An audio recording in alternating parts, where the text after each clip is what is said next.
আচ্ছা, আগে তো এখানে রাস্তা ছিল, আপনাদের আসতে সুবিধা হয়েছে। এখন সুবিধা এই যে রাস্তা ভেঙে যাওয়ার কারণে আপনার কি কষ্ট হয়েছে একটু বলেন। অনেক বহু কষ্ট আসতো, এই ওখানে হাড়ি মারি খুলি টুলি নিয়ে আবার 3 কাপ মারা লাগতেছে। মানে আপনার কি সাইকেল করলে ভালো যে হতো ছিল এটা? মালামাল এটি রাইখা আসছেন ওপারে রাখি আইছি, ওপারে রাখি আইছি, আবার এখন 3 কাপ মারা লাগতেছে। আমরা দেখলাম যে আপনি কাঁধে করে সাইকেল নিয়ে আসতেছেন হ্যাঁ, সাঁকো দিয়ে। কি করবো, নিরুপায়। ও, এখন এই যে কি এটা কি করলে আপনারা এই যে একটু ভালো। এটা এটা বাজি দিলে বাড়ি যাওয়া আসা পোকা আমার সুবিধা হইতো। আচ্ছা, ঠিক আছে।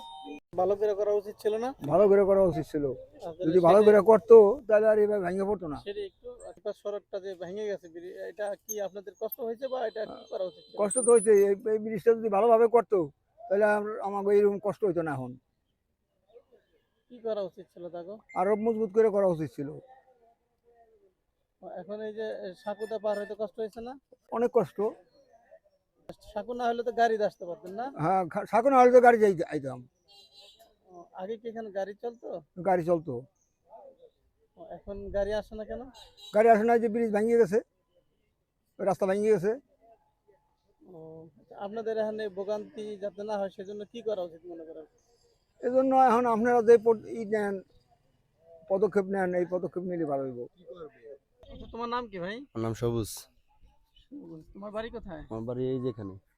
এখানে। আচ্ছা, আগে তো এখানে রাস্তা ছিল, গাড়ি চলতো না? হুম, ছিল। এখন এই বাইপাস সড়ক ভেঙে যাওয়া তোমাদের কি কষ্ট হয়েছে একটু বলো দিই, এবং কি যারা স্কুলে পড়ালেখা করে ছোট বড় মুরব্বী সবার কেমন কষ্ট হয়েছে একটু একটা না বলো দেখি। একটা না বলতে আপনার দেখা গেছে এই পাশের বাড়িতে একজন স্ট্রোক করার কালকের রোগী ছিল, সেই স্ট্রোক করছে। স্ট্রোক করার পর তারা হাসপাতালে নেবে কিভাবে তা মনে বুঝে অনেক কষ্ট হয়ে গেছে। তারপরে এখান থেকে প্রায় 5-7 কিলোমিটার ঘুরে তাকে হাসপাতালে নেওয়া হয়। এখান থেকে তখন এই ব্রিজটা করে তারা ভাঙে। তাদের বলছিল এলাকার মানুষজন যে এখানে এই খালে অনেক স্রোত, পানি কম হয়েছে, তাতে কি হয়েছে, খালে যখন পানি বাড়ে গাঙ্গে তখন এখানে অনেক স্রোত হয়। এখানে তাদের বলছিল যে এখানে ই করে তাদের একটা কালভার্ট বা একটা ব্রিজ করে দেওয়ার জন্য, কিন্তু তারা সেটা করে নাই। তারা সেটা সাধারণ কোনো মাটি ফেলাইয়া কোনো চিকন চিকন দুইটা পাইপ দিয়া এটা ই করা হয়েছে, নির্মাণ করা হয়েছে। আজকে 3 দিন হয়ে যায় ব্রিজটা ভাঙছে। আমাদের গ্রামের লোক, আমাদের এখানে বাঁশ কাটা ছিল পাবলিকের, সেই বাঁশ আমরা নিজের হাক্কা দিছি। আজকে 3 দিন হয়ে যায়, কিন্তু ভূমিয়াদের লোক বসে এখান থেকে কন্ট্রাক্টর 2জন তারা হাসতেছে, কিন্তু তারা তার কোনো কাজ করতেছে না। একটা মানুষ পারে না যাইতে নিকে, মানুষ আমাদের মানুষ যেতে পারে, কিন্তু একটা বৃদ্ধ মানুষ, একটা ভালো মানুষ, যে অসহায় মহিলা মানুষ যাবে কষ্ট হয় বলতে। এখানে মানুষ চলাফেরা করতে পারতেছে না, যাইতে পারতেছে না। আপাতত এটা ভেঙে গেছে, তাতে ঠিক আছে, যে এটা নির্মাণ করতে দিতে হবে তারা 10টা বাঁশ দিয়া বা কিছু দিয়ে একটা প্রোটেকশন দিতে পারতো, বা একজন লোক থাকতো, ওর কোনো কিছু দিয়ে হয় না। কোন সিগন্যাল কটা বাস ছিল আমাদের এখানে, যারা আছে গ্রামের মানুষজন, তারা 4-5 জন মানুষ মিলে এই বাসটা ঠিক করে। কিন্তু তারা তো কন্ট্রাক্টর যারা, তারা এখনো এখানে বসে আছে, কিন্তু তারা কোনো এখানে নির্মাণ কাজ করা হতেছে না। 3 দিন চলে যেতেছে। এটা করতে কিন্তু বেশি লাগে না, 20 কোটি টাকার ব্রিজ করতেছে ভূমি আমাদের শিবচরে। ইচ্ছা করলে কিন্তু 10,000 টাকা খরচ করে এটা আপাতত একটা ভ্যান দিতে পারে, সেই মানুষ যে 5 কেজি চাল নিয়ে উপাস যাবে সেই ক্ষমতা কি নাই। আপনারা স্থানীয়রা কি তাদেরকে জানাইছিলেন? মানতেছে না। স্থানীয়রা মিলে কি এই কন্ট্রাক্টরকে জানাইছেন এই বিষয়টা? কন্ট্রাক্টর যাই বলতে জানানো হয় নাই। জানানো হয়েছে তাদের লোকজন, তার ম্যানেজার আছে, তাদের জানানো হচ্ছে, তারা তো জানাতেছে না। তারা কোনো পদক্ষেপ নেয় নাই? তারা কোনো পদক্ষেপ নেয় নাই। এখন আপনারা একটা ভোগান্তির মুখে আছেন, তাই তো? ইনশাল্লাহ এলাকার সবাই ভোগান্তির মুখে আছে। যেখানটা একটা যে কোনো একটা কালভার্ট যদি করে দিত এই 3 দিনের মধ্যে, তো মানুষজন যাইতে পারতো, যে কোনো একটা কাজে লাগতো।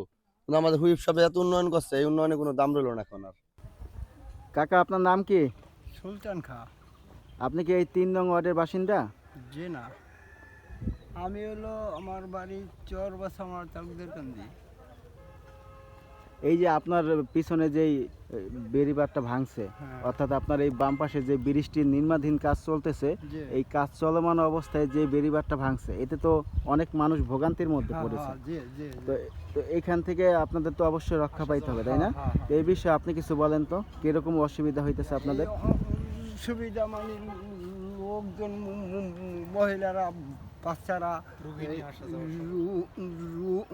নিয়ে আসা যাওয়ার খুবই সমস্যা, বুঝছেন?